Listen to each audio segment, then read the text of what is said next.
श्री साई सच्चरित्र के तीसरे अध्याय की कथा में हम देखेंगे बाबा की स्वीकृति, आज्ञा और प्रतिज्ञा, भक्तों को कार्य समर्पण, बाबा की लीलाएं, ज्योति स्तंभ स्वरूप, मातृ प्रेम, रोहिला की कथा, उनके मधुर अमृतोपदेश।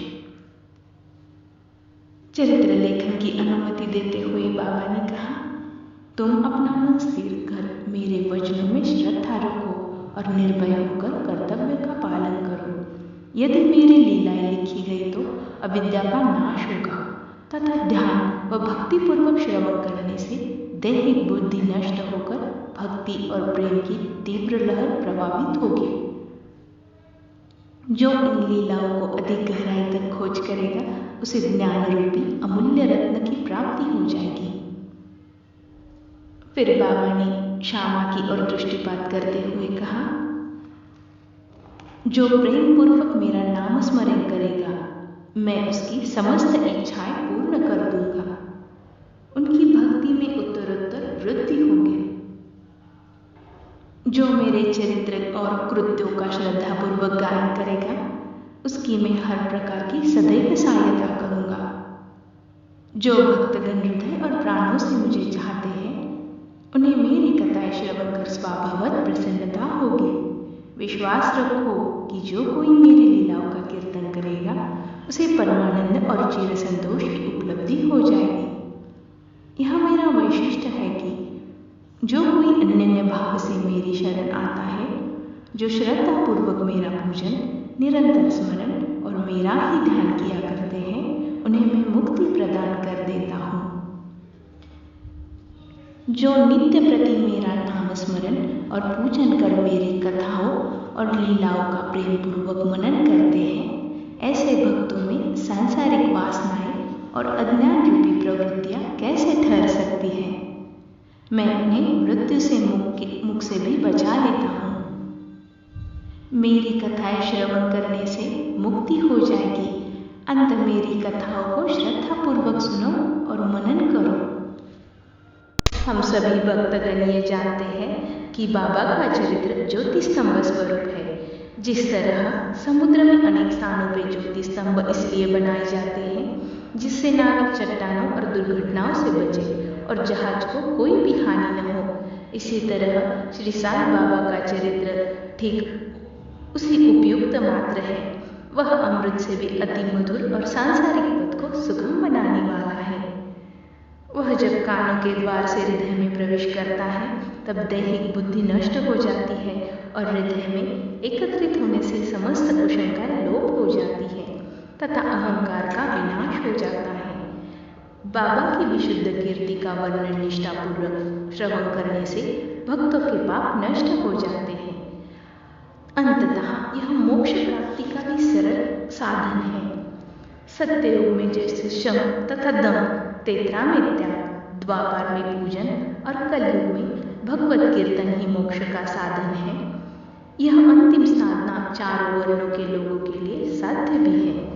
अन्य साधना योग, त्याग, ध्यान धारणा आदि आचरण में बहुत कठिन है, परंतु चरित्र का हरि कीर्तन श्रवण करना तो अत्यंत ही सुलभ है।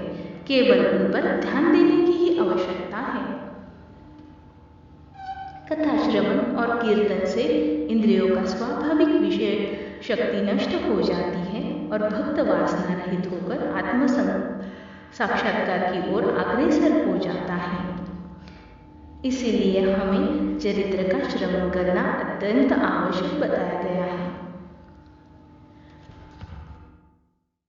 जिस तरह गाय का अपने बछड़े पर सर्वविदित प्रेम होता है, उसके स्तन सदैव दुग्ध से पूर्ण होते हैं। जब बछड़ा स्तन की ओर दौड़ता है तब दुग्ध की धारा स्वयं प्रवाहित होने लगती है।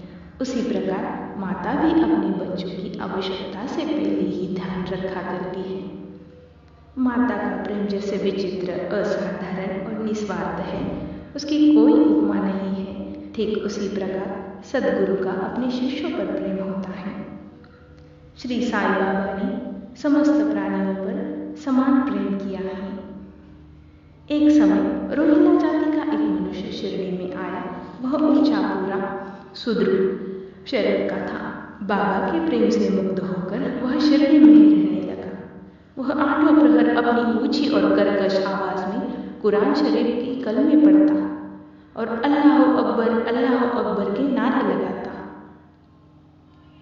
शिरडी के अधिकांश लोग खेत में दिन भर काम करने के पश्चात जब रात्रि में घर लौटते तो रोहिला की कर्कश आवाज सुनकर उनका स्वास्थ्य बिगड़ जाता। इन कारण उन लोगों को रात्रि में विश्राम नहीं मिलता था, जिससे उन्हें रात्रि में सोने में असुविधा होने लगी। कई दिनों तक तो वो मौन रहे, परंतु जब कष्ट असहन होने लगा तब उन्होंने बाबा के समीप जाकर रोहिला को रात को कुरान शरीफ पढ़ने से मना करने की प्रार्थना की। बाबा ने उन लोगों पर ध्यान नहीं दिया, ताकि बाबा ने उनको कहा, रोहिला अपना दुख कलमों के माध्यम से कम करता है, आप अपना अपना काम कीजिए। बाबा के कहने का यथार्थ तात्पर्य था कि दूसरों के बुरे वक्त में हमें हमेशा उनका साथ देना चाहिए। दोपहर की आरती के पश्चात बाबा अपने भक्तगणों को अति सुंदर उपदेश दिया करते थे। आइए सुनिए बाबा क्या उपदेश देते थे। तुम चाहे कहीं भी रहो, जो इच्छा हो करो, परंतु सदैव ये स्मरण रखो कि जो कुछ तुम कर रहे हो वह सब मुझे ज्ञात है। मैं ही समस्त प्राणियों का प्रभु और घट घट में व्याप्त हूँ। मेरे ही उदर में समस्त जड़ व चेतना प्राणी समाये हुए हैं। मैं ही समस्त ब्रह्मांड का नियंत्रण करता व संचालक हूँ। मैं ही उत्पत्ति, स्थिति व सर्व अहंकारता हूँ। मेरी भक्ति करने वालों को कोई हानि नहीं पहुंचा सकता। मेरे ध्यान की उपेक्षा करने वाला माया के पाश में फंस जाता है। मैं ही ईश्वर का स्वरूप हूँ। श्री साई सच्चरित्र के इस तीसरे अध्याय की मधुर लीला सुनने के बाद हम चौथे अध्याय में देखेंगे शिरडी में बाबा का प्रथम आगमन। ये कथा बहुत ही सुंदर और रोमांचक है। ये सुनने के लिए जुड़े रहिए हमारे Sai Baba art gallery channel से। ओम साईं राम।